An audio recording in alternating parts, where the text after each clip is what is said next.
창세기 4장 1절부터 26절까지 한 절씩 교독하겠습니다. 아담이 그의 아내 하와와 동침하매 하와가 임신하여 가인을 낳고 이르되 내가 여호와로 말미암아 등남하였다 하니라. 그가 또 가인의 아우 아벨을 낳았는데 아벨은 양치는 자였고 가인은 농사하는 자였더라. 세월이 지난 후에 가인은 땅의 소산으로 제물을 삼아 여호와께 드렸고 아벨은 자기도 양의 첫 새끼와 그 기름으로 드렸더니 여호와께서 아벨과 그의 제물은 받으셨으나 가인과 그의 제물은 받지 아니하신지라. 가인이 몹시 분하여 안색이 변하니 여호와께서 가인에게 이르시되 내가 분하여 함은 어찌 됨이며 안색이 변함은 어찌 됨이냐. 내가 선을 행하면 어찌 낯을 들지 못하겠느냐. 선을 행하지 아니하면 죄가 문에 엎드려 있느니라. 죄가 너를 원하나 너는 죄를 다스릴지니라. 가인이 그의 아우 아벨에게 말하고 그들이 들에 있을 때에 가인이 그의 아우 아벨을 쳐 죽이니라. 여호와께서 가인에게 이르시되 내 아우 아벨이 어디 있느냐. 그가 이르되 내가 알지 못하나이다. 내가 내 아우를 지키는 자니까. 이르시되 내가 무엇을 하였느냐. 내 아우의 핏소리가 땅에서부터 내게 호소하느니라. 땅이 그 입을 벌려 내 손에서부터 내 아우의 피를 받았은즉 내가 땅에서 저주를 받으리니 내가 밭을 갈아도 땅이 다시는 그 효력을 내게 주지 아니할 것이요 너는 땅에서 피하며 유리하는 자가 되리라. 가인이 여호와께 아뢰되 내 죄벌이 지기가 너무 무거우니이다. 주께서 오늘 이 지면에서 나를 쫓아내시온즉 내가 주의 낯을 배웁지 못하리니 내가 땅에서 피하며 유리하는 자가 될지라. 무릇 나를 만나는 자마다 나를 죽이겠나이다. 여호와께서 그에게 이르시되 그렇지 아니하다. 가인을 죽이는 자는 벌을 7배나 받으리라 하시고 가인에게 표를 주사 그를 만나는 모든 사람에게서 죽임을 면하게 하시리라.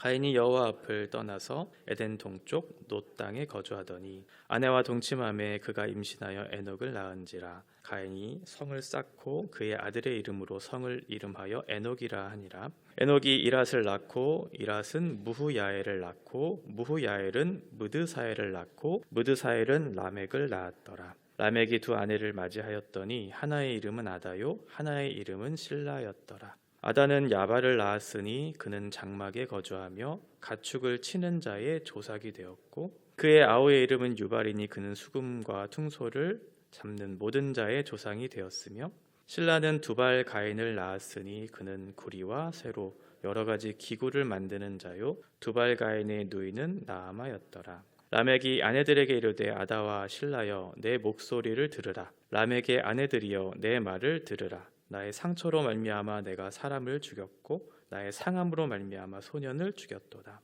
가인을 위하여는 벌이 7배일진데 라멕을 위하여는 벌이 77배이리로다 하였더라. 아담이 다시 자기 아내와 동침하매 그가 아들을 낳아 그의 이름을 셋이라 하였으니 이는 하나님이 내게 가인이 죽인 아벨 대신에 다른 씨를 주셨다 함이며 셋도 아들을 낳고 그의 이름을 에노스라 하였으며 그때의 사람들이 비로소 여호와의 이름을 불렀더라. 아멘. 어제는 인류 최초의 범죄에 대한 부분들이 나왔었고요. 오늘은 인류 최초의 출생 그리고 살인이라고 하는 두 가지의 내용들이 나옵니다. 여자의 후손이 뱀의 머리를 짓밟을 것이다 라고 하는 하나님의 약속의 성취가 인간의 출생을 통해서 이제 시작되고 있고요. 또 하나는 그의 반대편에 서 있는 사탄의 역사, 이 죽음이라고 하는 살인이라고 하는 하나님을 대적하는 또 하나의 역사가 서로 시작되고 있다는 것을 우리가 확인할 수 있습니다. 아담, 최초의 사람 아담이 두 사람 아들을 낳았는데 한 명은 가인이고 한 명은 아벨이었습니다. 가인과 아벨이 하나님 앞에 제사를 드렸는데 문제는 가인이 드린 제사는 하나님이 받지 않으셨고 아벨이 드린 제사는 하나님께서 받으셨다. 이렇게 기록되어 있습니다. 어떤 사람들은 신학자들마다 여러 가지 의견들이 있기는 한데 어떤 사람들은 이 사람이 동물로 드린 아벨의 그 제사를 하나님께서 받으시고 또는 곡식으로 드린 이 가인의 제사를 받지 않으신다라고 하는 어떤 제물의 종류나 어떤 양에 의해서 하나님께서 받지 않으시고 또 받으시는 이렇게 해석하시는 분들도 있는데요. 사실 뭐 이렇게 하나님께서 만약 어떤 종류나 양으로서 제사를 받으시는 분이셨다면 이후에 나오는 그런 번제나 소제나 이런 것들이 이해가 되지 않겠죠. 하나님께서는 피로 드린 그런 제물도 받으시고요.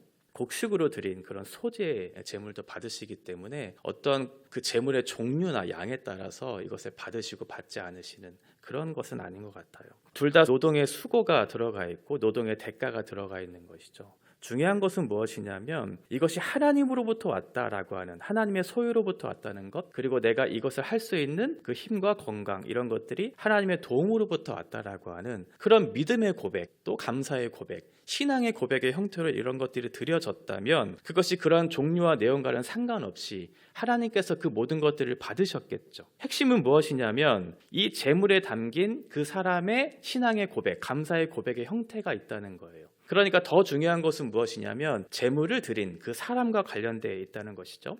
하나님께서는 예배하는 사람, 그 사람의 마음과 그 사람의 동기를 보시잖아요. 루터가 얘기했던 것처럼 이것을 어떻게 해석을 했냐면 이 아벨이라고 하는 그 믿음이 아벨에 드린 그 제물의 가치를 더했다, 이렇게 표현을 하고 있거든요. 그러니까 제물 자체의 어떠한 특정한 종류라든지 어떠한 양에 의해서 하나님께서 받으시고 받지 않으신 것이 아니고 그 제물에 담긴 그 사람의 마음, 그 동기, 그 신앙의 고백의 형태, 이것이 더 중요하다라고 그렇게 말씀드릴 수 있을 것 같습니다. 우리가 무엇을 드릴 때도 그렇게 우리의 마음이 드러나고 그 안에 내용이 담겨지잖아요. 어떠한 사람과의 관계에 있을 때 내가 그 사람에게 무엇을 드릴 때에는 처음 보는 사람에게 내가 가장 소중한 것, 가치 있는 것을 드리지 않아요. 나와 관계된 사람, 내가 사랑하는 사람, 내가 존경하고 신뢰할 만한 사람들에게 내 마음도 담겨지는 것이죠. 그래서 제물에는 그 사람이 담겨져 있는 내용, 그 사람의 삶의 결과, 존재, 이런 것들이 다 담겨져야 그 안에 제물의 의미가 있는 것인 것처럼 지금 하나님께서도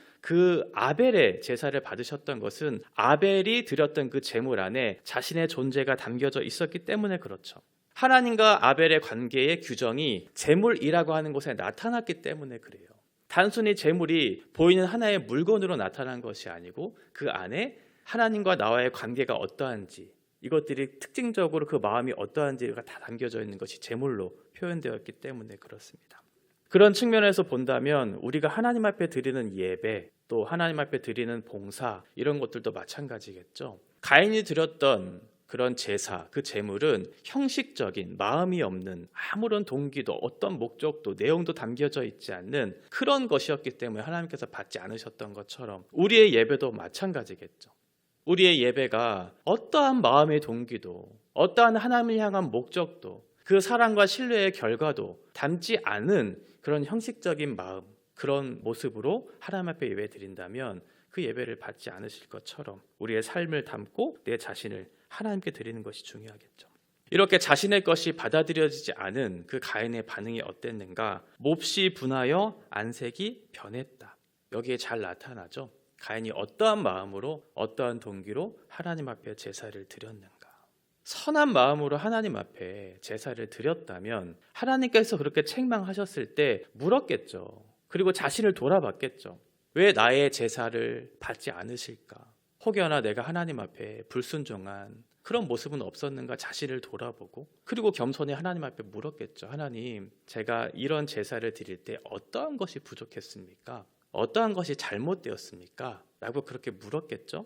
그런데 가인은 그렇게 하지 않았어요. 이 태도가 하나님 보시기에 좋지 않았던 거죠. 6절에 보면 왜 분하느냐, 왜 안색이 변하느냐, 하나님께서 책망하세요. 그 태도가 좋지 않았던 거죠. 겸손히 묻지 않은, 자신을 되돌아보지 않는 그런 모습으로 하나님 앞에 따져 묻는 자세로 그렇게 했기 때문에 그래요. 그리고 7절에 보면 너의 행위가 선하지 않았기 때문이라고 하나님께서 분명하게 말씀해 주세요.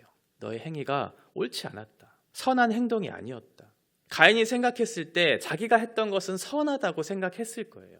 옳다고 생각했겠죠. 자기가 했던 행동에 대해서 그렇게 옳다고 생각을 했는데, 그런데 다른 사람이 내 모습, 내가 하는 행동에 대해서 동의해주지 않아요. 받아주지 않아요. 그러니까 화가 났던 거죠. 나는 옳다고, 나는 정성껏 그렇게 제사를 드렸는데 왜 내 것은 받지 않았는가? 자기가 만들어 놓은 틀이 있었던 거죠. 자기가 생각했던 경험이 있었던 거죠. 이것을 받지 않은 것에 대해서 그 사람을 원망하고 그 사람을 책망하는, 자기의 생각을 절대로 꺾지 않는 그런 가인과 같은 사람. 내가 끝까지 옳았다는 거예요. 그 옳음을 증명하기 위한 행동이 무엇으로 나타났냐면 아벨을 죽이는 것으로 나타났어요. 아닙니다. 제 행동이 옳았습니다. 거기에 대해서 하나님께서는 가인의 행동에 대해서 동의하지 않으시죠. 히브리서 11장 4절에 보면 믿음으로 아벨은 가인보다 더 나은 제사를 하나님께 드림으로 의로운 자라 하시는 증거를 얻었으니 하나님이 그 예물에 대하여 증언하심이라. 하나님께서 증명해 주셨죠. 가인 스스로는 자기의 행동에 옳은 것임을 정당화하기 위해서, 입증하기 위해서 동생 아벨을 죽이는 행동을 했지만 옳지 않다. 오히려 아벨이 드린 제사가 하나님 앞에 연락받기에 충분한 것이다 라는 것들을 하나님께서 증언해 주는 방식으로 그렇게 히브리서에서 말씀해 주고 있어요. 그럼에도 불구하고 가인은 자기의 생각을 꺾지 않습니다. 9절에 보면 하나님께서 가인에게 물어요. 동생 아벨이 어디 있느냐라고 그렇게 물었을 때 모릅니다. 제가 그것을 알지 못합니다. 내가 내 동생을 지키는 사람입니까? 라고 그렇게 묻죠. 첫 번째 죄를 지었던 아담을 한번 생각해 본다면 아담은 하나님 앞에 죄를 짓고 나서 하나님께서 죄에 대한 지적을 했을 때 어떻게 했냐면 숨었어요. 두려워서. 죄를 짓고 나서 내가 하나님 앞에 죄를 지었구나라고 하는, 그 앞에 가면 엄청난 큰 심판이 있을 것이라는 걸 알았던 거죠. 그래서 숨었는데 지금 가인의 행동을 보면 어떻게 했냐면 하나님의 죄를 지적했을 때 하나님을 대적해요. 저 모릅니다. 제가 동생을 지키는 자입니까? 라고 하면서 오히려 반문하고 있죠. 이따 보겠지만 죄가 점점점 이렇게 확장되어지는 것을 살펴볼 수 있습니다. 라멕이라고 하는 사람. 라멕은 자기의 마음, 자기의 상처, 자기의 상함, 이것을 거스른 사람을 어떻게 했냐면 죽였거든요. 이 사람도 죽였죠. 그때 이 사람이 반응했던 것이 무엇이냐면 하나님께서 나를 지키실 것이다. 하나님께서 가인을 죽이는 사람에게는 7배의 벌을 내리실 것이라고 약속하셨는데 내가 죽인 것에 대해서 누가 나를 죽인다면 하나님께서는 그 사람에게 77배의 벌을 내리실 것이라고 스스로 그것을 규정하고 하나님을 이용하는 모습까지를 보이죠. 죄가 점점 발전되고 있는 것을 봅니다. 하나님 거기에 대해서 말씀하시죠. 내 아우의 핏소리가 땅에서부터 내게 호소하고 있다. 네가 알지 못한다고? 아니다. 땅이 네 아우의 피를 호소하고 있다. 너는 땅에서 저주를 받을 것이다. 내가 밭을 갈아도 효력이 없을 것이고 너는 땅에서 쉬지도 못하고 방황하는 자가 될 것이다. 죄에 대한 형벌을 하나님께서 구체적으로 말씀해 주시죠. 아니다. 네가 동생을 죽였다. 땅이 그 피를 받았다. 땅이 그것을 호소하고 있다. 그 결과 너는 땅에서 아무런 효력을 받지 못할 것이고 어떠한 결실도 맺지 못할 것이며 너는 그 땅에서 쫓겨나는 사람이 되어야 한다고 그렇게 말씀하고 있어요. 그러나 가인은 자기가 지은 죄에 대해서 인정하지 않습니다. 끝까지 그것을 돌이키려고 하지 않아요. 주장하는 자세로 하나님 앞에 덤비죠. 13절에 보면 동생을 죽인 죄에 대한 형벌이 너무 무겁습니다. 너무 무거운 거 아닙니까? 자기는 사람을 죽였잖아요. 그러면 그 형벌에 대해서 마땅히 그 형벌을 받는 자세로 자기의 죄를 뉘우치는 자세로 했어야 했는데 형벌 너무 무겁습니다 라고 하고, 혹여나 내가 이 땅에서 쫓겨나서 다른 곳에 있으면 나를 만나는 사람마다 나를 죽이게 될 것이라고 자기만 생각하고 있죠.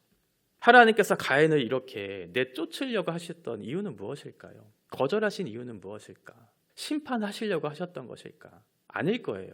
하나님께서는 가인에 대한 형벌을 분명히 내리시긴 하셨지만 심판의 목적이 아니었을 거라는 겁니다. 그것을 통해서 자기를 돌아봤어야 돼요. 자기의 실패한 자리를 돌아보고 하나님께서 왜 이렇게 말씀하시는가를 돌아보고 회개했어야 됐는데 지금 가인은 끝까지 회개하지 않았고 자기가 가진 생각, 자기가 가진 경험, 그 틀을 깨지 않고 주장하는 자세로, 회개하지 않는 그런 자세로 그렇게 하나님을 대적하는, 하나님께서는 가인을 향한 마음을 15절에 표현해 주셨어요. 누가 너를 죽인다는 말이냐? 만일 그런 일이 있다면 내가 7배로 갚아줄 것이다 라고 하는 보증까지 내려주셨는데도 불구하고 가인은 어떻게 했냐면 가인의 선택은 하나님을 떠나는 것으로 그렇게 선택합니다. 회개할 기회를 스스로 버린 거죠.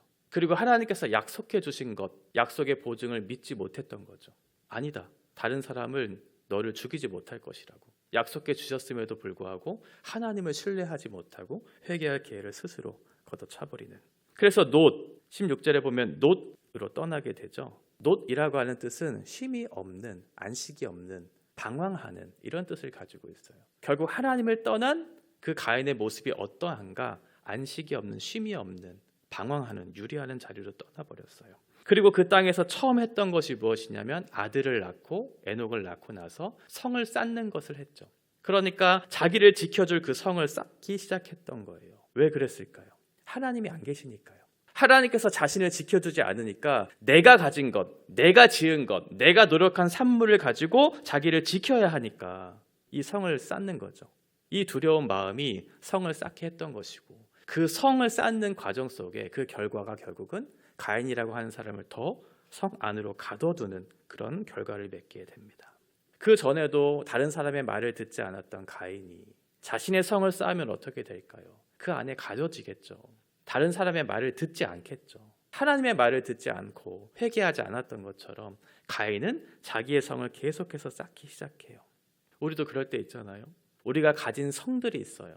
하나님께서 우리의 산성입니다, 우리의 요새십니다, 우리의 방패십니다 라고 그렇게 고백했던 다윗과 같은 그런 고백이 우리 가운데 있어야 할 텐데, 그렇게 하지 않고 이것이 나의 성입니다, 나의 것입니다, 내 생각입니다, 내 경험입니다. 하나님께서 우리에게 죄를 지적해 주셨을 때 안색이 변하고 몹시 분하여서 제가 그것을 언제 그런 일을 했습니까? 제가 그것을 하는 사람입니까? 라고 그렇게 반문하는 그런 모습이 우리 가운데 있겠죠. 겸손을 가장한 교만으로 성을 쌓던지, 우리가 가진 돈으로, 권력으로, 실력으로 성을 쌓던지, 그런 것들을 가지고 하나님을 대적하는 그 목적은 자기를 위한 것이겠죠. 그 성에서 무엇을 하냐면 자손들을 계속 낳아요. 자기의 자손을 계속 낳는 거죠. 그리고 그 자손 중에 라멕이라고 하는 사람에게 집중합니다.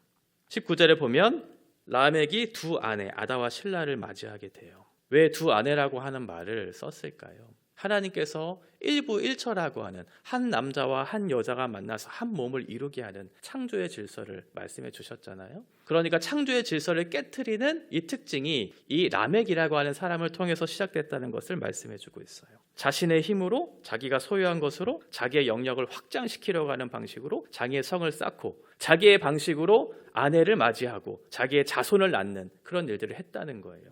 그 라멕의 자녀의 이름을 보면 야발이라고 하는, 야발은 목축업을 했던 사람이고요. 두 번째는 유발, 유발은 악기를 다루었던 사람이고, 셋째는 두발가인, 구리와 쇠로, 기구를 만드는 사람이었어요. 이때부터 여러 가지 직업이 이렇게 점점 발전되기 시작하죠. 우리가 가진 직업 자체는 문제가 되지 않아요. 어떤 직업을 갖든지 그것은 문제가 되지 않죠. 문제는 뭐냐면 이 직업 안에 담겨져 있는 라멕의 정신이 문제예요. 라멕이 어떤 사람이었는가? 23절에 보면 라멕의 아내들이여 내 말을 들으라. 나의 상처로 말미암아 내가 사람을 죽였고 나의 상함으로 말미암아 소년을 죽였도다. 자기가 상처를 받았고 자기의 마음이 상했어요. 그 결과 어떻게 했냐면 다른 사람을 죽였어요. 내가 상처받는다고 해서, 내 마음이 상했다고 해서 다른 사람을 죽이는 사람이 어디 있어요? 근데 이 사람은 그 소년을 죽였다고 얘기해요. 힘을 자랑하고 있는 거죠. 폭력을 자랑하고 있는 거죠. 결국은 자기가 행하고 있는 힘의 논리가 세상을 지배할 수 있다고 생각하는 거예요. 그래서 두 아내들에게 내 말을 들으라. 내 말이 맞다 이거죠. 처음부터 끝까지 가인의 논리는 똑같아요. 내 생각이 맞습니다. 내 경험이 맞습니다. 하나님께서 그것이 틀렸다고 말했는데 죄를 지적했을 때 화가 났고 바꾸지 않았고 하나님을 떠나서 노 땅으로 떠나버리는, 더 무서운 것은 무엇이냐면 24절이에요. 가인을 위하여는 벌이 7배일진데 라멕을 위하여는 벌이 77배 일이로다. 가인을 죽인 자를 7배로 벌할 것이라고 약속해 주셨다면 나 라멕을 죽인 사람은 77배로 하나님께서 벌을 내려줄 것이라고. 이 말은 무슨 의미냐면 내가 아무리 나쁜 짓을 해도 하나님께서 나를 지켜주실 것이라고 하는, 하나님을 어떻게 생각하고 있어요? 하나님을 수단으로 생각하고 있는 거죠. 내가 아무리 나쁜 짓을 해봐야 하나님께서 나를 지켜줄 것이라고. 이런 라멕의 정신이 들어가면 어떻게 될까요? 야발이 했던 목축업. 이 20절에 보면 자신의 장막을 치고, 이런 표현이 나오거든요. 자신의 장막 안에 이것을 했다는 건 뭘까요? 독점했다는 거예요. 목축업. 당시의 목축업은 경제적인 활동이었잖아요. 그러니까 경제를 지배하는 거죠. 유발은 악기를 만들고 악기를 연주하는 사람이었어요. 오늘날로 생각하면 문화죠. 문화를 지배하는, 문화 안에는 사람들의 정신과 가치가 들어가거든요. 그러니까 그 사람의 정신을 지배하겠다는 거예요. 두발가인, 철, 구리 등으로 기구를 만드는 자의 조상이었는데, 물론 이것을 통해서 우리에게 곡식을 가져다 주는 그런 농기구로 만들 수도 있지만 전쟁을 하는 그런 칼과 창과 이런 무기를 만들 수도 있잖아요. 전쟁을 통해서 우리가 하는 것은 뭘까요? 사람을 지배하는 거죠. 사람이 사람을 죽이고, 경제와 문화, 정신, 사람을 지배하는 그래서 자신의 성을 견고하게 쌓는. 직업 자체가 문제가 되는 것은 아니지만 그 직업 안에 담긴 그 사람의 정신이 무엇인가, 그 사람이 추구하고자 하는 가치가 무엇인가가 어떠한가에 따라서 그 모든 것들이 달라지죠. 하나님을 자신의 성으로 삼고 살아가는 사람들, 여호와는 나의 반석이십니다, 나의 요새이십니다, 나를 건지시는 이십니다 라고 하는 그런 고백을 하는 사람들, 이런 사람들이 이 문화를 바꿀 수 있는 것이지, 자기의 힘의 논리로 폭력을 자랑하고 이렇게 이 세상을 지배하는 방식으로 행하는 사람들이 이 모든 것들을 갖게 된다면 이 세상은 불행하게 될 거예요. 그래서 하나님께서 이 사람들과 반대되는 역행하는 방식으로 삶을 살아가는 사람들을 선택하시죠. 그 사람이 누구냐면 26절에 얘기하고 있는 여호와의 이름을 부르는 셋의 후손들을 얘기하고 있어요. 26절에 보면 셋이 에노스를 낳고 이때부터 여호와의 이름을 부르기 시작했다. 이때부터 여호와의 이름을 부르기 시작했다. 재밌는 것을 하나 발견했는데 1장 1절부터 2장 3절까지 창조기사 첫 번째 그 기록에 보면 하나님이라고 하는 그 이름이 35번 그렇게 나와요. 그런데 2장 4절부터 오늘 4장 26절 여호와의 이름을 불렀다라고 하는 여호와 또는 여호와 하나님 또는 하나님이라고 하는 명칭이 2장 4절부터 4장 26절까지 35번 똑같이 나오거든요. 그러니까 4장 26절에 나오는 여호와의 이름을 불렀다라고 하는 여호와가 70번째 이름이에요. 그래서 어떤 성경학자는 7이 완전수니까 이 70이라고 하는 것이 의미가 있다 이렇게 해석하시는 분들도 있어요. 어쨌든 무너진 질서를 회복하고 관계를 새롭게 할 수 있는 그 사람은 누군가? 람에게 씨가 아니고 하나님의 씨, 아벨을 대신해서 주신 셋의 후손들, 여호와의 이름을 부르는 사람들을 인해서 가능한 것이죠. 그 사람들은 먼저 하나님과 화해한 사람들이기 때문에 그래요. 하나님과 화해했고 하나님의 사랑을 받았고 그 사랑을 받은 결과 다른 사람을 사랑할 수 있는 용서와 사랑을 경험한 사람들, 여호와의 이름을 부르는 사람들이죠. 요엘 2장 32절 누구든지 여호와의 이름을 부르는 자는 구원을 얻으리라. 여호와의 이름을 부르는 자는 구원을 얻으리라. 그러니까 하나님의 자녀들을 얘기하고 있어요. 여호와의 이름을 부르는 구원받은 백성들을 통해서 이 무너진 창조 질서의 회복을 하나님께서 이루시겠다고 말씀하고 있고 그 셋의 후손들 에노스를 중심으로 한 이 사람들을 통해서 하나님께서 이 세상을 회복시키겠다고 말씀하고 있어요. 하나님께서 창조하신 세상에는 두 가지의 삶의 질서가 있어요. 하나는 하나님을 대적하는, 하나는 하나님을 믿는, 이 두 가지의 부류가 있죠. 이 삶의 방식은 반드시 나눠져 있고 여호와의 이름을 부르는 그 사람들에게만 생명과 구원의 역사가 있을 것이라고 약속해주고 있습니다. 저와 여러분들은 어느 자리에 있는가? 예수님 우리에게 경고하셨죠. 주여 주여 하는 자마다 다 천국에 들어갈 것이 아니다. 이 사람들도 주의 이름을 부르고 있어요.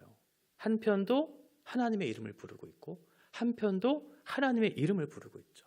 중요한 것은 무엇인가? 형식적인 마음이 담겨져 있지 않은 그런 제사를 드리고 있는 가인의 제사를 드리는가? 아니면 마음과 우리의 삶의 존재와 우리의 모든 내용들을 담아 믿음으로 하나님 앞에 드리는 아벨의 제사를 드리고 있는가의 차이겠죠.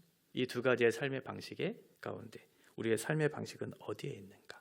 하나님께서는 셋의 후손들을 통해서 이 역사를 바꾸시겠다고, 새롭게 회복하시겠다고 말씀하고 있습니다. 하나님께서 우리를 선택하신 이 자리를 우리가 기뻐하면서 주께서 주신 오늘의 삶의 자리 가운데 하나님의 나라를 이루어가는 복된 하루가 되시기를 바랍니다.